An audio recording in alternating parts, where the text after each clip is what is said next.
pronounce it Nectar d'Or, D-O-R, d'Or, d'Or, because it is Scots Gaelic. And if you don't believe me, all that needs to be done is to look at the bottle, and you will see, Josh, here's something that you probably didn't know. I'm teaching you something already. Look at that. There is an accent on the top of the O. Yeah, of or. sure.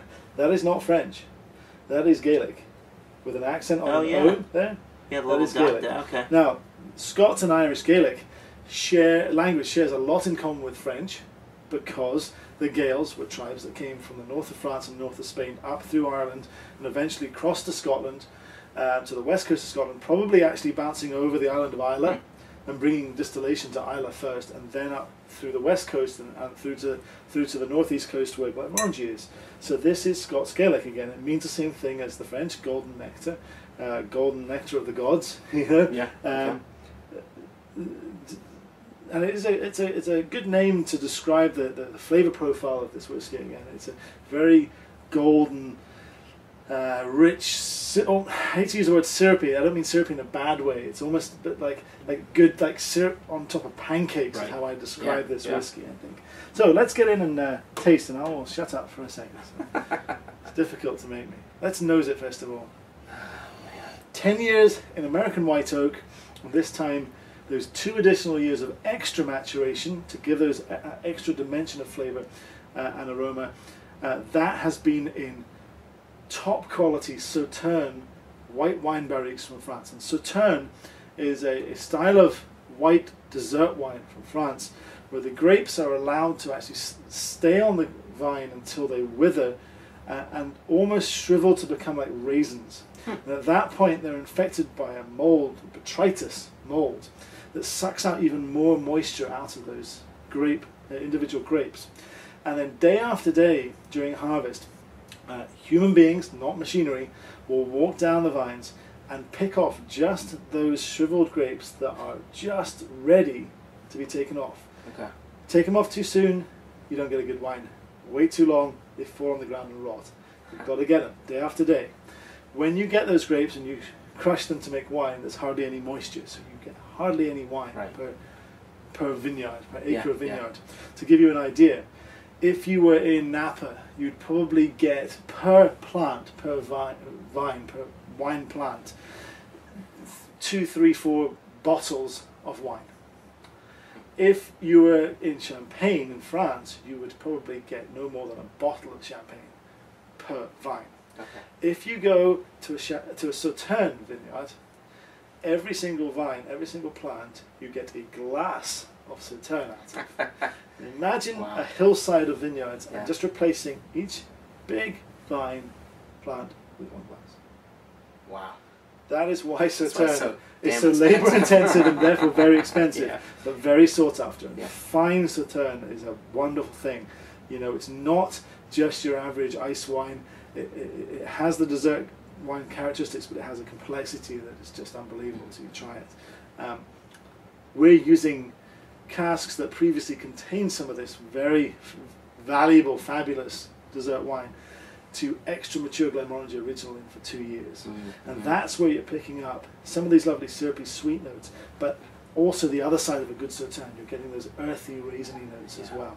So on the nose, there's some of that raisin straight away. Without a doubt. Sort of an earthy, agricultural note in there, not in a bad way. We're not talking any sort of the butyric, anything like that. This is not a sign of a bad distillation. And for me, it's a different kind of raisin than I smelled in the sherry. Absolutely. And in the Lasanta. It's like almost the difference between a golden raisin and a black raisin. Absolutely. I think here, the way I would put it is that in the Lasanta, it's almost like a sort of a raisin that's going into a fruit cake, or that's been soaked in brandy or something like that.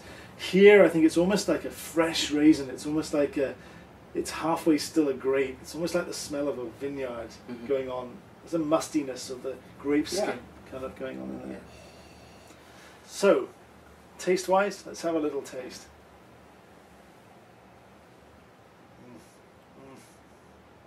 Wow.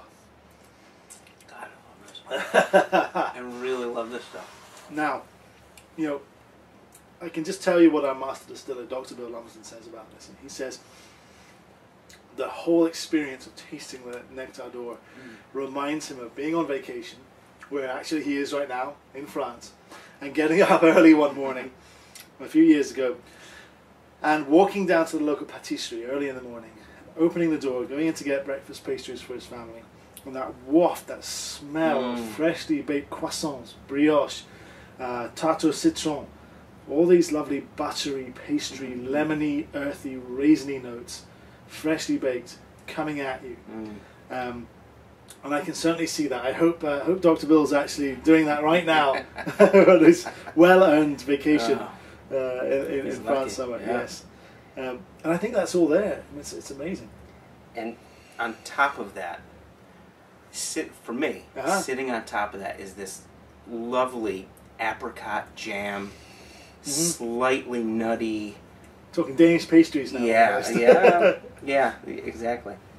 But just lovely. And not too once it's got the syrupy, almost like pancakes and syrup note at the beginning. If it stayed that syrupy, it would become too cloying. But you've got a real dryness from the extra tannins from the French oak there at the end that balances it out and gives you the complexity, and it gives you an adult, taste experience that you want. You don't just want a one-dimensional, syrupy, cloying, sweet whiskey. Right. Not into doing those.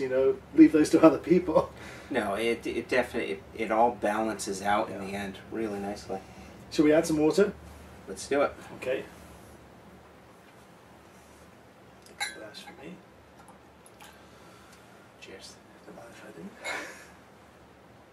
Glad to see that our table hasn't tipped over once. Absolutely, yes. Very nice. Balanced perfectly. Now, let's go back in the nose with a dash of water. You see, again, I think there's some of that lemon coming through now. Yeah, easily. The water seems to bring out, in each one of the extra mature drinks, that underlying Glenmorangie style of the citrus. You get that sort of orange or lemon citrus coming through all the time.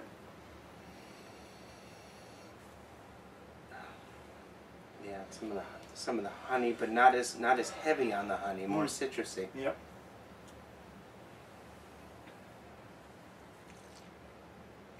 I actually once did a tasting a couple of years back out in the Midwest, and I talked about how our master distiller described it like a French patisserie, and got a lot of very blank looks out in the Midwest, I'm afraid. And so I thought, it's just not connecting with my audience here. I must think of an experience that they were sure to have had. And I thought, I know. I said, well, imagine driving up to IHOP and that smell of the pancakes and syrup, and everyone went, oh yeah, immediately. I could totally see that. Oh there you my go. God. But it kind of is, Yeah. I don't go to a French patisserie every day either, but I do know the smell of pancakes and syrup with that knob of butter and the raisins. It's all there.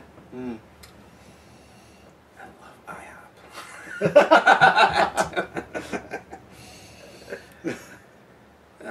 Very nice. I actually, the mouthfeel just got so much more lush with the water. Yeah. I need to taste it again to see. The flavors seem to spread out a little more. Absolutely, you do. I think that across the board, with all of these, when you add a dash of water, they seem to spread out and allow each one of those flavors and aromas to actually have a little bit of space to grow in their own respect, so you can really pick them all out. I think you're getting some of that honeysuckle that we talked about in the original coming through now. So this one, it's kind of has a lot of similarities to the original. Lovely. Yeah, that's good, eh? Indeed it is. Right. Well, I think what we'll do tomorrow is we'll move on to, what will we move on to? Well, I was kind of thinking we could talk about a couple of the Glenmorangie private editions. Okay. Last year's Sonalta PX, which is extra matured in Pedro Jimenez sherry cask. It's kind of like the La Santa on steroids. And then talk about the current Glenmorangie Finalta, which is a recreation of how we think Glenmorangie would have tasted in about 1900. Okay. So we could do those two at least, and if you want to throw in a third, well. Or just those two for tomorrow? Let's do those. Let's do those tomorrow, and maybe one more little surprise after that for the final day of this week. Mm. And I have a good idea what we'll do. oh yeah. Okay. Right. Okay. Cool. Right. Well, Good. cheers. Cheers. Absolutely.